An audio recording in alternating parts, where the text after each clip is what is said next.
Hey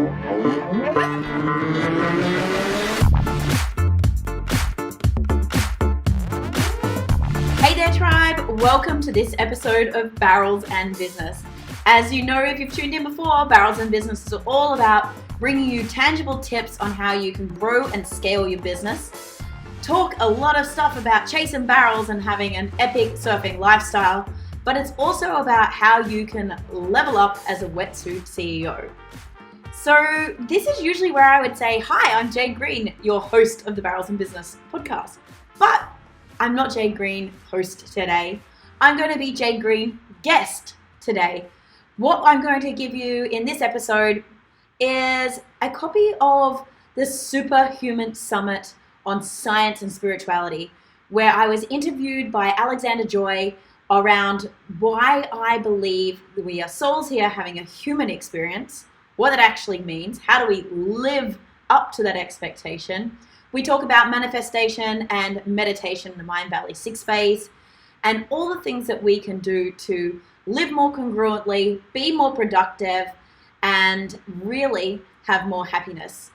We talk about why I believe that happiness is the greatest hack to productivity and profitability and what you can do to install that not only in your own life, but in your business as well.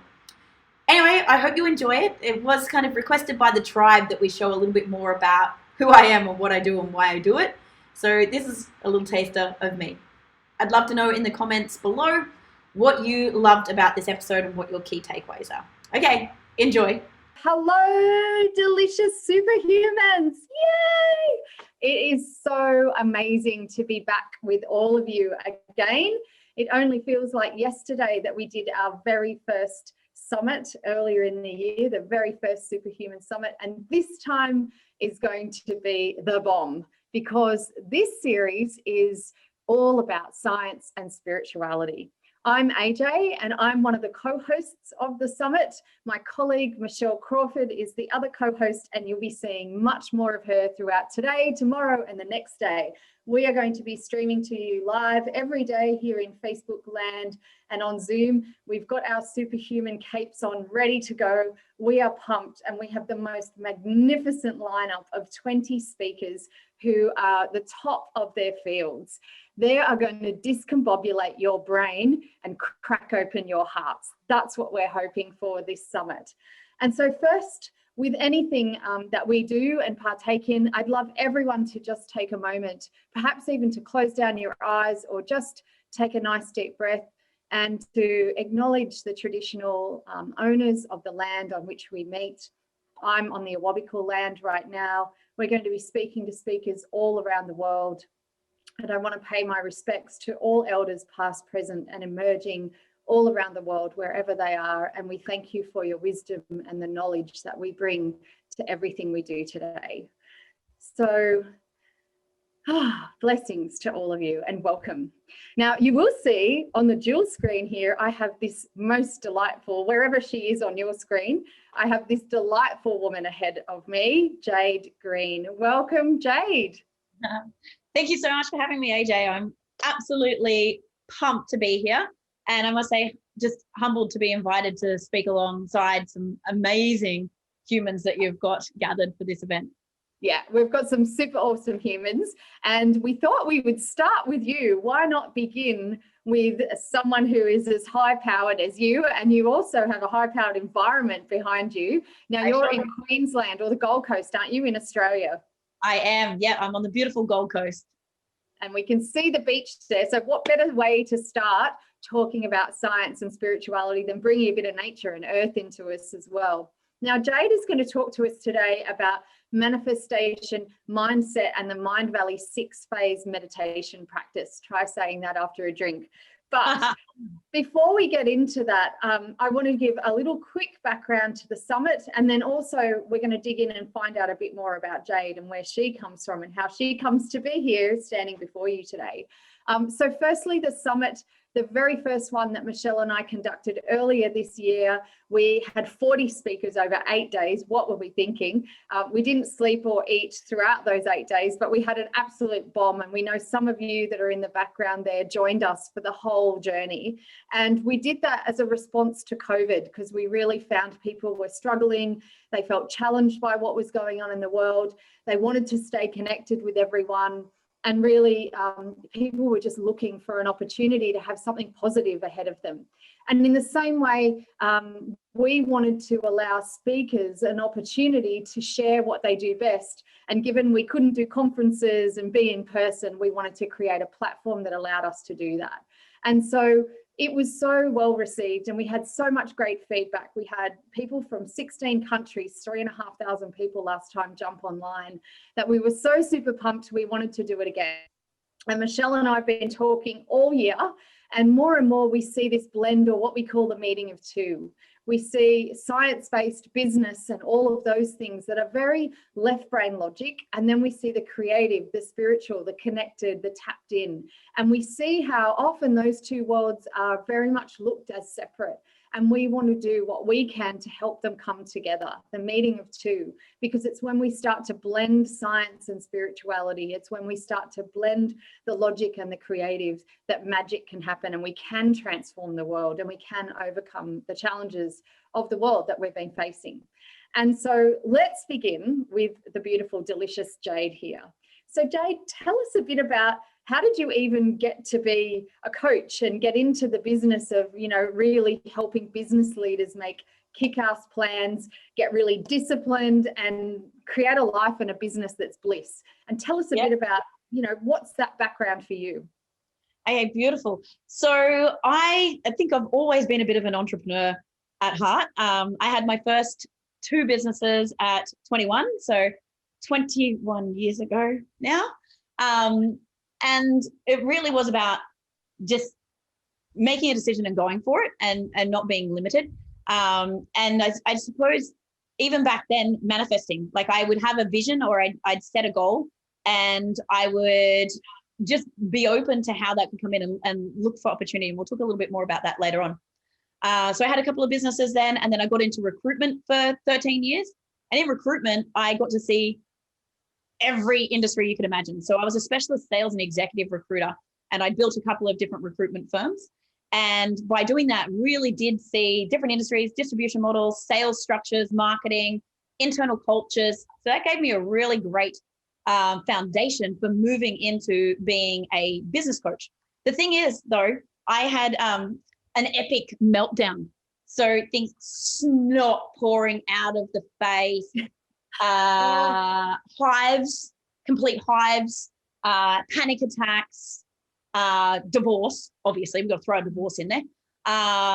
Full freak out of, who the hell am I?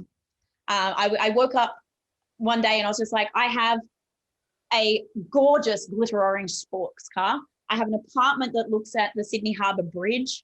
I have Prada bags. I have the best investors in town. I've just been listed as one of Startup Daily's top 50 most influential women under 40. I've won some Stevie Awards for Global International Business. And I was like, wait, this isn't everything that I did. I should be so happy right now, but I'm not. And there's something missing. And my business coach at the time said, JD, I want you to go home and I want you to read these 2 books. What I Know for Sure by Oprah Winfrey, and Conversations with God by Neil Donald Walsh. Oh God, I've got goosebumps and I may cry. And when I sat down, I realized what I knew for sure was who I was at a soul level was a surfer. And now you can see I'm living that. But back then I was wearing a navy pinstripe 3-piece man suit with a button-up collared shirt and cufflinks and paint and leather shoes and my glasses every day too. And I played football, and I hadn't surfed for like 17 years. I'd done like 10 surfs in 17 years. And they were obviously really rubbish, because if they're that spread out. And I was like, ooh, crap. That's my identity. And then I read Conversations with God. And from reading Conversations with God, I started to realize I'd kind of been conforming to society's norms, and maybe the ego was in control, and that my soul-sucking search for significance was kind of driving my behavior and what I was working towards. And maybe I was staying in a marriage just because, you got married, so too bad, you've got to stay there. And all of these things. And that really kind of broke my brain a bit. And then I started on this trajectory, and some people would see it as a spiral. But it was the biggest gift, because it really did. It was my spiritual awakening, and it was making me start questioning everything in my life. And it made me start looking at other people's behavior and going, well, why do I don't need to wear this, and I can make changes. And the quote that came out of that book for me with Conversations with God was what I live by now, is life is a choice. It is what you choose. And I am control and cause of this life, right? I'm a soul here having a human experience. And I'm pretty sure my soul didn't come to this earth just to grind under fluorescent lights, stuff itself into a business suit and work to pay debt and rinse, repeat, do all over again. Like, I'm pretty sure that wasn't what I came here to do. And so everything started breaking apart. And I started can so relate, and I think lots of people listening can as well.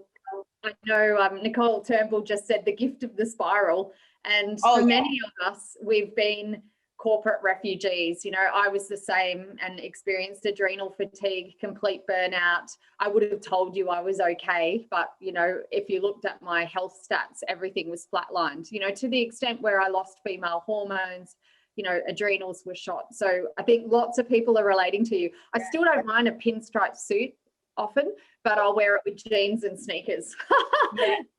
Yeah. Don't get me wrong. Do love putting on the boss suit every now and then. But I much prefer being in my swimsuit now than I do my boss suit. Awesome. Well, like back then, I had a startup business that had investors. That wasn't enough. For some reason, I also wanted to start a football league for women in Australia that wasn't around, so I did that. But then I wanted to play in the league, so I was also training 38 hours a week, and I can't just be happy playing just touch football. I have to play at a national level and try and get selected for Australia, and like all of this stuff. And like and if you were to ask me, everyone gave me such positive reinforcement about how an epic I was. And then imposter syndrome starts. So then it starts like, well, how do I do better? How do I keep showering me with praise? Right? And then you're doing things just to keep the praise, and then you're keeping up with not even keeping up with the Joneses. It's like, how do I one up myself next year? We're on the cover of BRW magazine last year. What are we going to do this year? And then the ego's in control. So reading those books and deconstructing that, and also a friend of mine almost throwing ego as the enemy at my head to tell me that I was keeping my business that I was running and all of the other stuff because ego was in control. And that if I listened to my soul. So shout out to Shuey. Thank you for making me really go, do you know what? Put the soul back in control. And life, you're going to be far more successful, because for me, it was getting reconnected to what success looks like. So really long answer to your question, but that led me to doing a business course in Bali when I decided I was going to sell all my shit and close my recruitment firm and find a way back to the beach and my family. I did the course. I didn't know what I was going to do. I thought maybe my friends were like, maybe you could be a personal trainer. You do all this sport. It's like, well, maybe I could do that. And I was like, nah. So it was a bit of a soul search. But during the course, it's called iLab by Roger James Hamilton in Bali. And we did future visioning. And we talked about where we wanted to go and who we wanted to work with. And we learned about tapping into our natural genius and getting comfortable with that. And I found that my programming from my ex and from what I thought society should want, I was actually trying to play a different profile and was scared to step into my true profile. So if anyone knows wealth dynamics, I was trying to be a supporter because I thought that nice girls were supporters, and programming from my ex that only wankers are stars. Only wankers want to stand on stage. Only wankers want to do all this stuff, even though I felt like it was my calling and what I was told was my gift. But I was trying to, and that's why I felt really constrained. So are you a star profile, are you? I am a star profile. Can you guess? And so am I. Ah, of course. I'm on iLab as well. And I think what you'll find is star profiles eye on other people. That's the whole idea of a star, is to make everyone else twinkly. Yep. Yes. And as soon as I learned that a star meant that I could, because what I love doing was shining the light on others. Actually, I'll fast forward. Long story short, I end up going to Mindvalley. I do a thing with Neil Donald Walsh for Conversations with God, and I do my letter, and I'm still turmoiling. And my letter came back from God to say that I need to shine the light on me so I can shine the light on others, and that I need to be the beacon. So basically, get the fuck out of your own way. If you actually want to help people, you need to step up, man up, put big girl panties on and get out there. So so when I was in iLab, as you know then, AJ, that we go through and we're like, who do we want to align with, and how, what's the flow we need to tap into to be able to get where we want to go. And I knew who I wanted to serve, and I went, who's the best organizations in the world that do that? And I went, well, Roger with iLab for the business side of things. I really got connected and felt that's a simple structure that can have a massive impact. And I went Mindvalley because the Code of the Extraordinary Mind had such a massive impact on me. Neil Donald Walsh was one of the key authors with getting out their message and the quest. So I decided that they were the two that I wanted to work with. Now, I didn't like, back then it was like, yeah, ambitious, isn't it? But this is the power of manifestation and sinking in and making that commitment and having trust in the universe, but more importantly, getting connected to, like, my soul knew, I didn't know how the hell I was going to make that happen, but my soul knew that had to happen. And so I decided then that I was going to go into business coaching and consulting. I'd asked my clients what they thought I did. And I went, okay, and these are the two tools that are going to get there. And so that took me on the journey to here. I'll let you ask the rest of the questions so I don't ramble. No, great. Absolutely brilliant. And I was just looking in Facebook land. People are loving this. They're saying it's brilliant, that, you know, there's lots of interesting thoughts. Mick's saying he loves people who shine and serve. And I couldn't agree more, Mick. And I know you do that as well. Now, I guess we're looking here at the Science and Spirituality Summit, and there's a few little key words you mentioned throughout that, you know, about trusting your intuition, about manifesting. And I, you know, have a firm belief that we idealize, visualize, verbalize, materialize, you know, that you have to kind of see the vision first, believe it, which is what you did in the visioning at iLab. And I know for me, doing a vision that was 20 years forward really helped me get that clarity. I'd always thought a year or two ahead, but really thinking 20 years ahead. I want to grow a rainforest and a community, a sustainable community. And that wasn't until I did the 20-year vision that I got that big picture. And so I love how you're sharing that. And I think what's interesting is your topic being manifestation mindset and also 6-phase meditation. I'm curious about, for people who go, I hear about meditation, hear about manifestation, you're talking about intuition. What if someone's in that place right now, like we were years ago, where we were in corporate land maybe and feeling a bit boxed in and constrained? How do we start unpeeling those onion layers? How do we start moving into becoming where you're at now, which is in flow? Yeah, beautiful. So I definitely would recommend reading Oprah's What I Know for Sure, because it just asks those questions about what brings you the most joy that isn't reliant on your job or what your role is, and doesn't cost, like, it's not about how much money it costs. It's like just really getting to know who you are at a soul level, like what brings you joy. And a lot of us have forgotten that because we've been shot all over, right? If you're in the corporate world, or even like any high performance area, entrepreneurs get it as well. Like, I used to eat Gary Vee for breakfast every morning, and like my imposter syndrome was out of control, and like the grind mentality, like we used to wear sleep deprivation as a badge of honor, and we'd have a pissing contest about who could outwork each other, and like, oh yeah, and it wasn't actually about being productive at all. But no one was actually talking about how happy they were. or bragging about how much time they had off or how much they got to relax, or, do you know what I mean? No one, like, that's just not, especially in Australia, I found, and in corporate land, or in a lot of those entrepreneurs, like, we're not celebrating what brings us the most joy, or sharing that. So I think or celebrating balance, or having a family, or, you know, hobbies, or whatever that might be. Yeah, I know.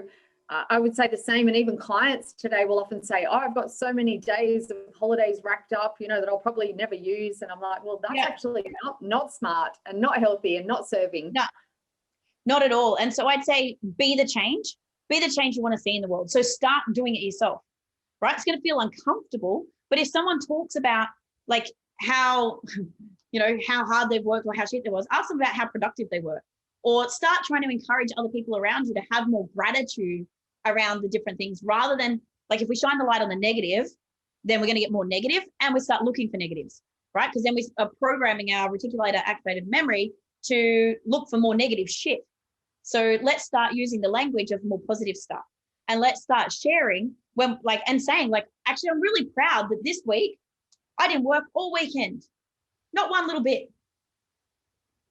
And people will be like, oh, well, I didn't work on Thursday. Right? Then we're starting a new competition. So it's about rephrasing and being the change you want to be, and taking those steps. So then I started my gratitude practice about those things, and I started looking at my ideal week planner and scheduling more downtime. So if you're in corporate land, think about, where can you start scheduling more time for you, soul stuff. Start reaching out and finding some of these books that can take you on that journey. Start explaining things like The Code of the Extraordinary Mind. Amazing, right? Conversations with God. Strap yourself in. That one's a bumpy ride, but it really, like, it makes you start thinking. Start your consciousness going.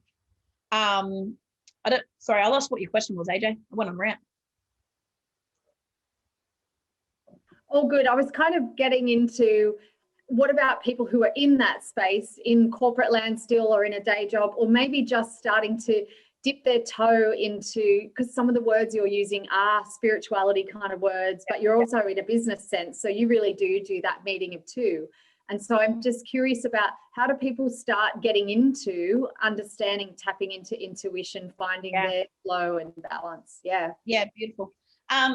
So I would, again, the ideal week calendar. So finding the time to schedule for you to have some me time and to drop in.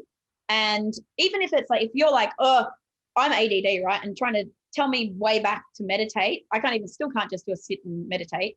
Too far, red car, right? Just schedule some time for you to go for a walk, or whatever gives you inspiration. Even allowing yourself to have a longer shower. So anyone find that when they're in the shower, like, ideas just tend to rain down on you? Right?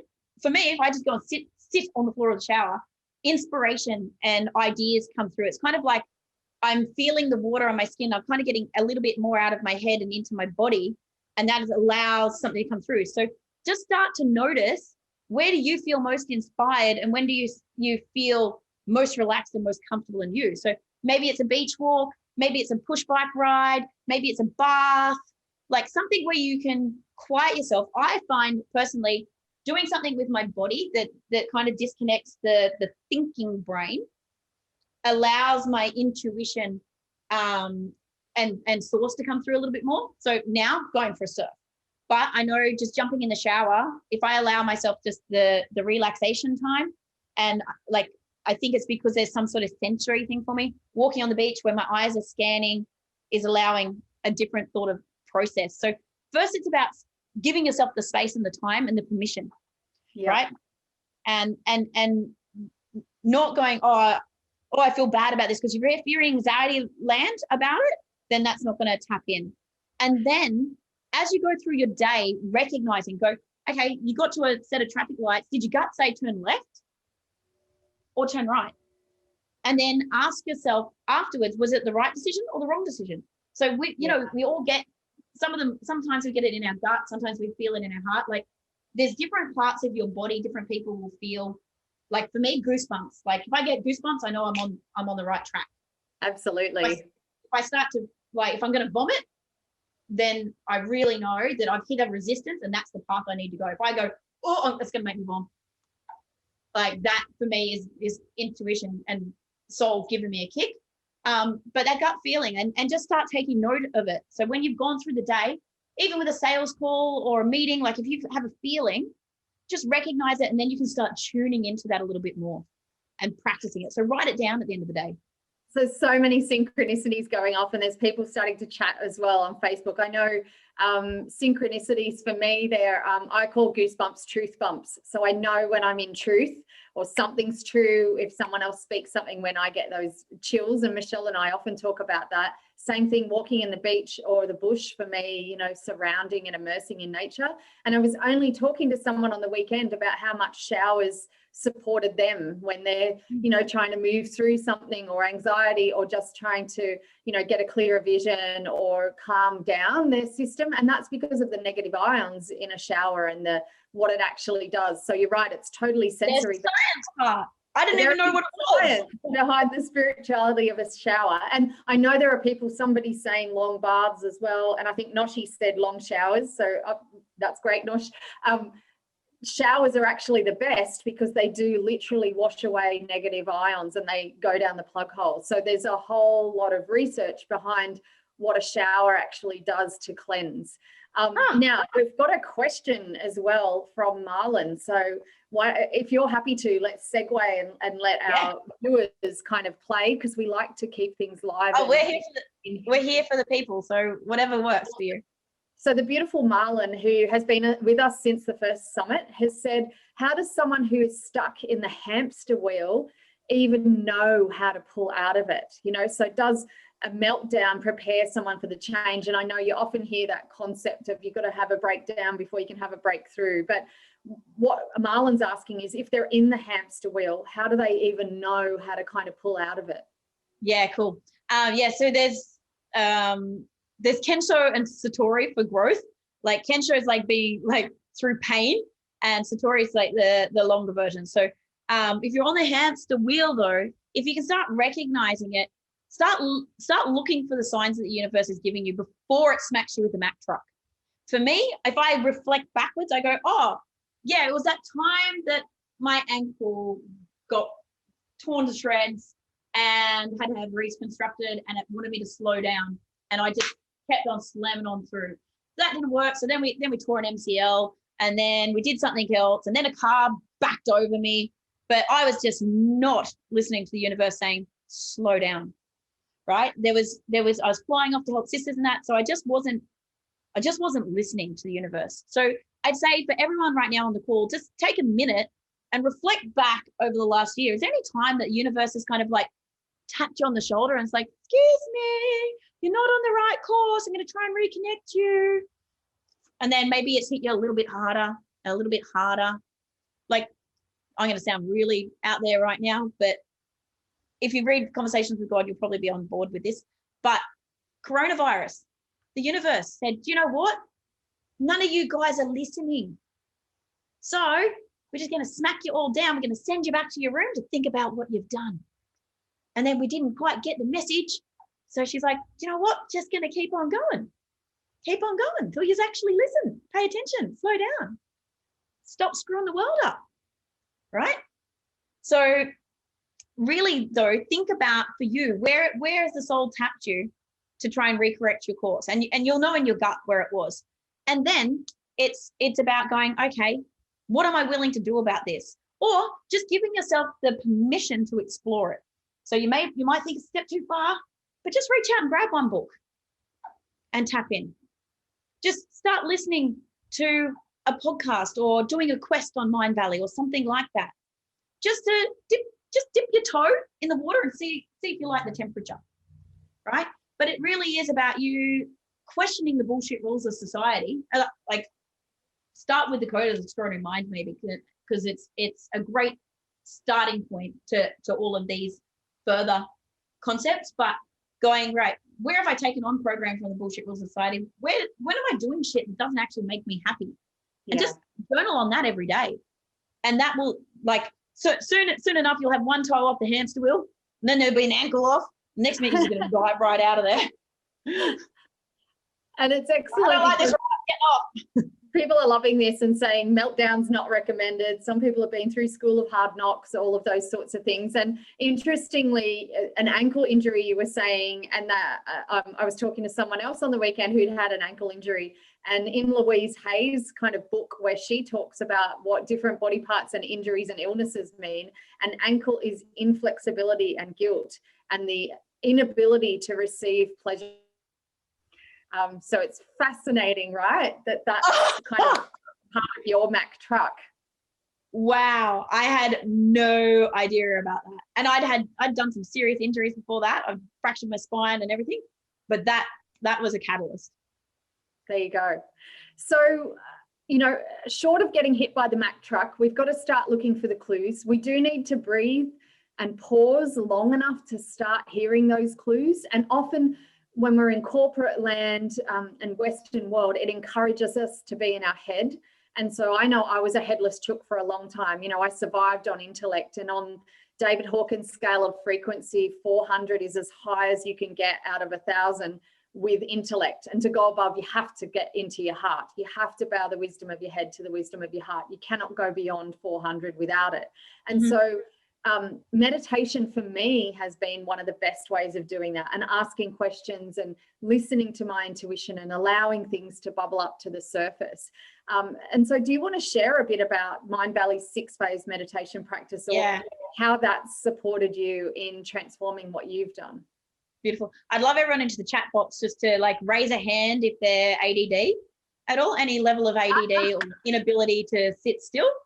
I had a doctor tell me I have a cracking case of ADHD. I was like, is that like a medical diagnosis? Is that like a medical grade cracking case? And he's like, don't worry, you wouldn't have been able to do everything you've done in your life without it.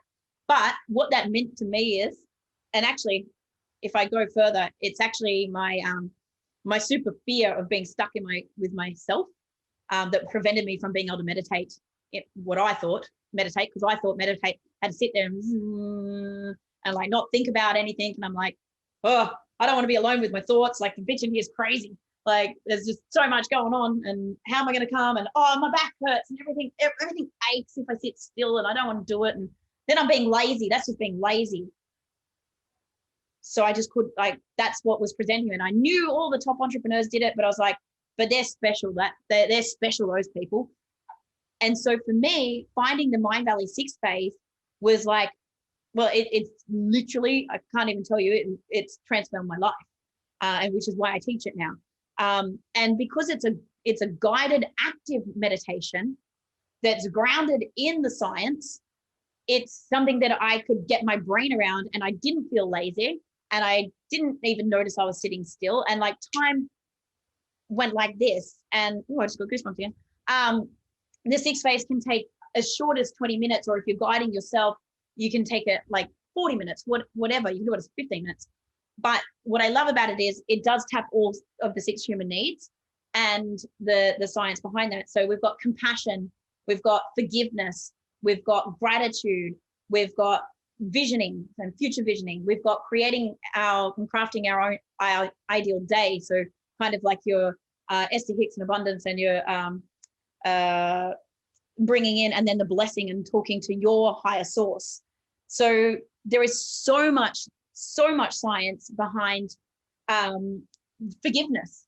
And if you've seen the studies, and AJ, you might know this, some of the universities or colleges over in America, the top basketball ones, they did this study on getting their basketballers to do a forgiveness exercise, or they were doing the vertical leap, right? Important. I've just lost the camera. I'll imagine me jumping. Sorry, I've been on Zoom for too long today. I hope I've frozen jumped in the air. You've frozen, but not in the air. It's all good. They measured their vertical leap. Hopefully we can come back. That's all right. Everyone else can jump at home. We can all jump. Everyone jump. Okay, everyone so jump, get some energy. This is an amazing exercise for everyone to do. But you measure your vertical leap, obviously important basketball. And then they took them through some forgiveness exercises over a couple of days, and then tested them again. and the improvement in their leaps was ridiculous. Now, there was some other colleges that, they thought, hey, these guys are onto something. So some of the athletic colleges thought maybe we can get our high jumpers and our long jumpers to be able to go further if we give them forgiveness. And it literally is about lifting the weight off of the shoulder, the baggage. Like, think about it. If you've got all of your baggage, we've all got baggage, right? And we put it in a backpack, and we put it on our back, and we try to jump. We're not going very high. I'm not even off the ground. I've got all that baggage in there. Like, I maybe get to my toes. So there's real science in that, and being able to lift that weight and that baggage off. We also have a lot of forgiveness we need to do to ourselves, because if we're carrying around guilt and blame, interesting what you were saying about the ankles, right? That stuff holds us back. The negative self-talk and shit holds us back from being able to progress. So doing that forgiveness, obviously with gratitude, where if you sprinkle a little gratitude on something, that's where it grows, right? So where focus goes, energy flows. So you want to thinking about, okay, not looking at the negatives all the time, looking at the gratitudes, and that's going to bring in more of that, raise our vibrations. So there's science behind every single step of the 6 phase, right? And being able to open ourselves up to manifesting with creating our days. And I always talk about manifestation in action, because if we just sit there and hope and pray, we get more hoping and praying. Where if you actually are a true manifester, you put it out to the universe, you open your eyes and your ideas on how something could come about if you know what the end goal is, and then you put yourself in action. The opportunity for that to drop in is like, that's how you actually start making things happen. Yeah, awesome. And I know for me, it's starting to really tune into the signs as well that happen around you and looking for patterns and things like that. I think gratitude, absolutely. I love that idea of fertilizing things with gratitude. And, if you think of the Mr. Emoto's experiments on water and how gratitude or love put around water turns into these beautiful flourishing crystals, as opposed to I hate you and I want to kill you. Well, have you seen, there's a TED talk by Lusan, can't remember Lusan's last name at the minute. She used to work with Mindvalley as well, on seedlings sprinkled with gratitude and love. And they grow 10 times quicker.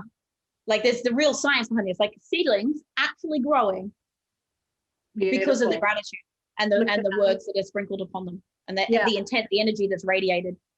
And they've done similar experiments in schools with grains of rice as well. But I love the idea of seedlings. And there's actually a rose farm and a plant farm in north of Sydney, and they bless all of their plants and they play music to them and they sing to them, and it's phenomenal. My water is from a company called High Vibe, and so my water is spoken to and played music before it comes to me, and then obviously I put a crystal in it as well. But yeah.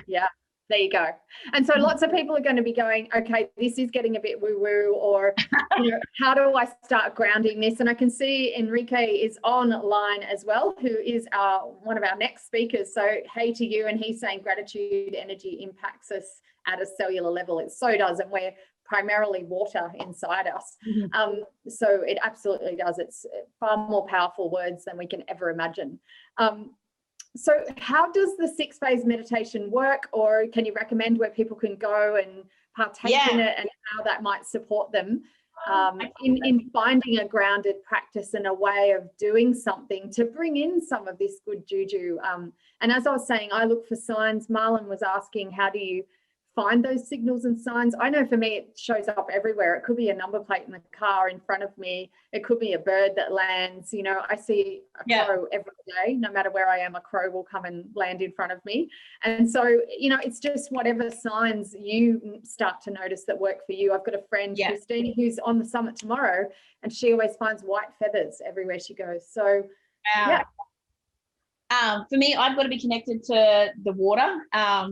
And whales, and I did an energy clearing just recently, and the guy couldn't see me and didn't know anything about me, and asked if water was a big thing for me, and he said because he was getting these visualizations of whales and dolphins, and he said my soul actually comes from where whales and dolphins come from. Woo-woo shit, but it means I know that I need to be connected to the water, otherwise I get completely out of balance. It just and it throws me completely off kilter. So understanding what gets you back into you and what environment.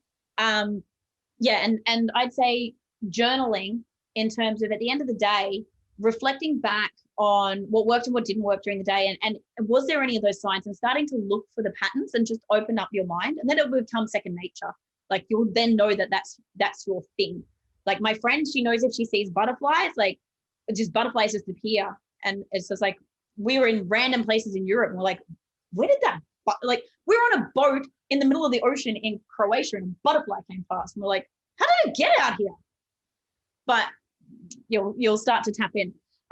With the 6 phase, I just dropped in the Zoom chat for you, AJ, a recording that I did at the beginning of COVID for the 6 phase meditation, with just filming sunrise and me talking over it.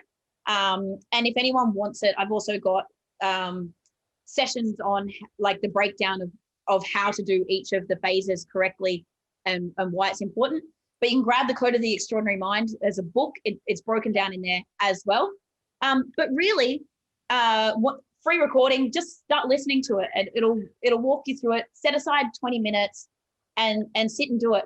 But what I love about, like, one of the things I love the most, and why I see it as the manifestation in action, is once you've worked on the cellular stuff with your compassion, your forgiveness, and your gratitude, is Vishen's done an amazing job. My recording is the upgraded version of 6 phase. It's not in the usual YouTubes. Around the how to use visualization, not specifically creative visualization that can put you in too much of a pigeonholed box, but a bigger picture, tapping into Jose Silva's intuition training. So yeah, from the Silva method, which is all grounded in science as well, and opening that. So that's a beautiful way. But then creating your ideal day. And this is just super basic, right? Like, if you put the intention out there and you design how your day is going to go tomorrow, how your day is going to go in 3 years' time, then you are now being in control, and you're training your brain to look, like you said before, for the different ways to do things. So it's just so practical, and it's just so fun as well. Love it. Love it. And people are saying thank you.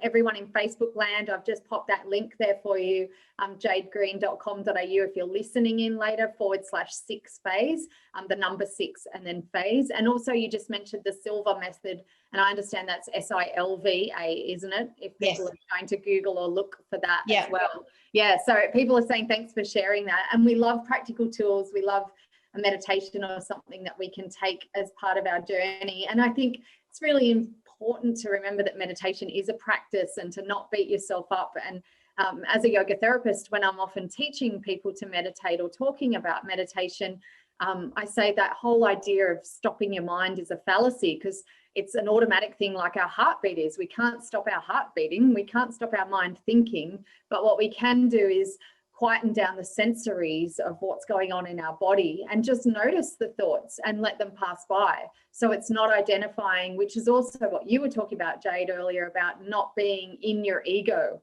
Like, we all have ego, that's great, but not being in it and driven by that so much. Yeah. Yeah, not letting it take the wheel. There's time and place for ego, and it certainly does serve you in certain ways, and it's about understanding when it is serving you or when it's not, and being able to get more connected. Like, I now know I can say, I don't know how good the audience is with my swearing, but I say sometimes we're posting things on social media, we're just whoring for likes, and I'll go to post something, I'm like, that is just dead set whoring for likes. That is not of service. And then I'm like, where's that coming from? Oh, I'm not feeling love, or I'm not feeling seen. I'm lacking significance right now, and I'm trying to get some external validation, and I'll be like, delete, like, get that off of there. Like, go and do something, like, go and seek your validation a little bit in a more positive light. Being able to recognize those things as well. Go for a walk and spread some joy, smile at some strangers, whatever it might be. You get that validation in a very human way without going, oh, I got 600 likes. Yeah. And I did it by posting a photo that was like filtered within an inch of its life and looking down my top. Like, no. So we're getting towards the end, and I know it's been fantastic. So I'm going to give everyone that's watching live to have one last chance to ask a question. If you have a question to ask, please do so right now, or a comment to make, or anything at all while you've got Jade's beautiful, abundant energy in front of us here. So please ask a question in the next couple of minutes. And to kind of close out, Jade, I want to ask you if you had an opportunity to come face to face with that younger you. And obviously our journey is our journey, and we do need to experience everything that we experience. You know, our soul asks and comes in to do that work. But if you did have the opportunity to be face to face with the younger you, how would you share with her? What would you share?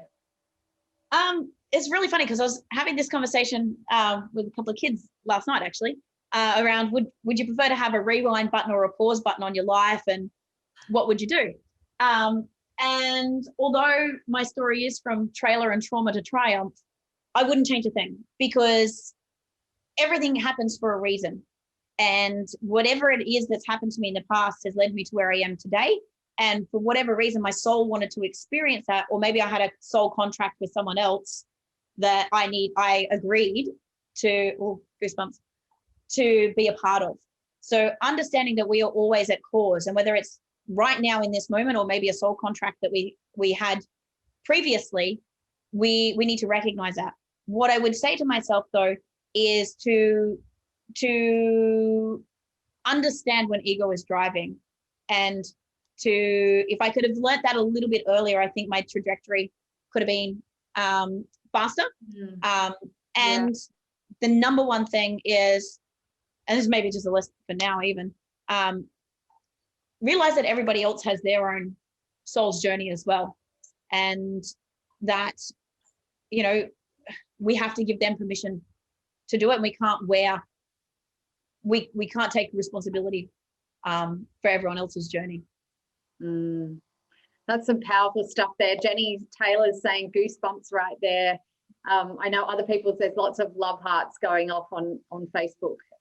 Joe was just asking for that link again because he can't see the chat. So Joe, it's jadegreen.com.au/6 so that you get it.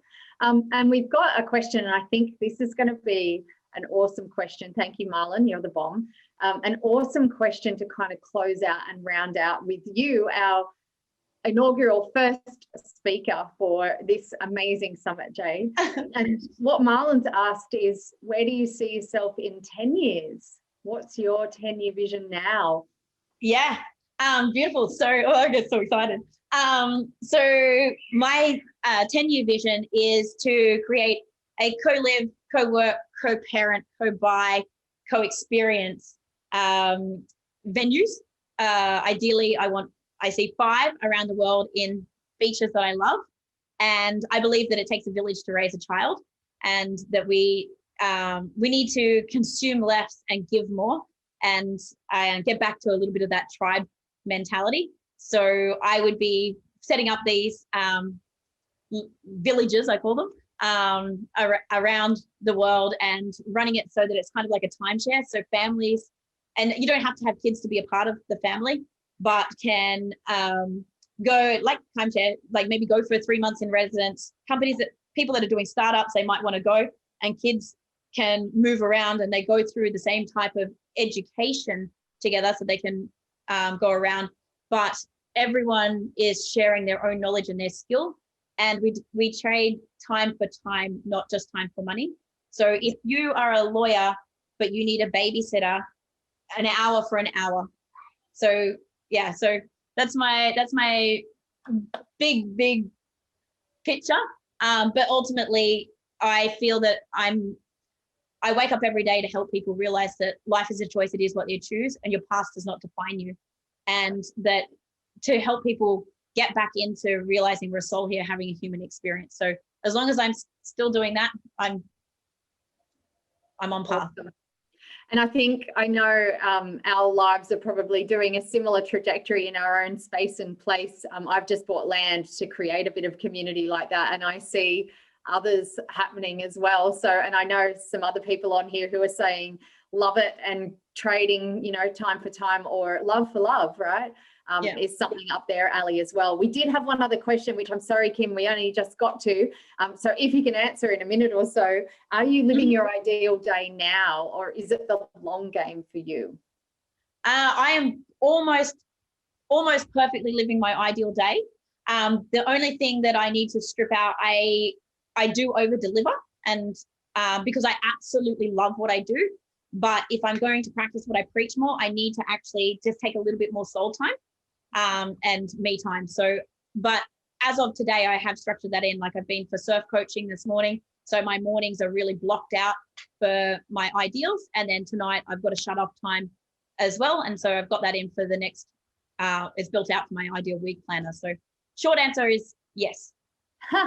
Love it. It's been a blessing. You are amazeballs. We love you. People are sharing a lot of love bombs over there on Facebook land. Thank you all for tuning in. Thank you, Jade, for being part and the opening of our summit. And I think it's really appropriate that you so vulnerably shared your very real story for us, and so that we can all relate and connect in as we move through the summit.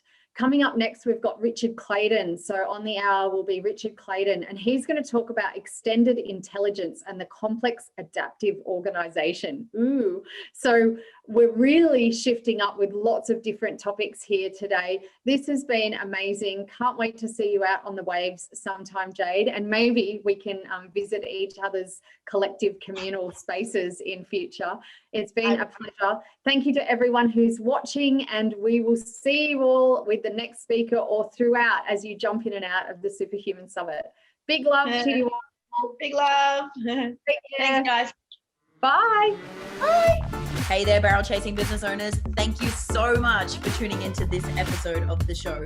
What I would love for you to do, if you feel like you got any value or entertainment out of this episode at all, is to leave us a 5-star review and comment below so that we can share the message and impact as many business owners like you as possible. Thanks.